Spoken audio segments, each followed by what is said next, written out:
and Russia of running a disinformation campaign aimed at destabilizing northeast region of Catalonia. Spanish Defense Minister, Maria Dolores de Cospedal said, many of the actions come from Russian territory.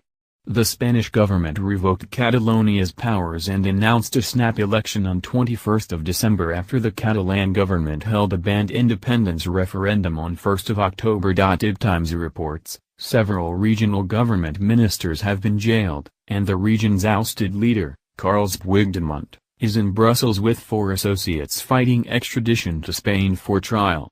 They could face up to 30 years in prison on charges of rebellion, sedition and extortion. De Cospedal declined to guess what impact the disinformation might be having on the election campaign or how big the fake news campaign might be.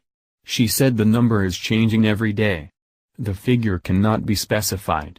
Earlier, referring to a recent London meeting between WikiLeaks founder Julian Assange and a prominent Catalan pro-independence figure, Spanish Foreign Minister Alfonso Dastis said there were signs Assange and others are trying to interfere and manipulate amid the Catalonia crisis. Spain said last week that the signs don't necessarily mean the Russian government is involved, and it hasn't made public any evidence to back the interference claim. The EU's Strategic Communications Unit, the East Stratcom Task Force, has recently reported several instances of disinformation coming from Russian news outlets linked to the Kremlin. In analysis last month on the Russian talk show Vesti Nedeli said that the view from some Russian television stations is that Europe is falling apart and that Spain is being compared to Ukraine, whose Crimean Peninsula was annexed by Russian troops in 2014.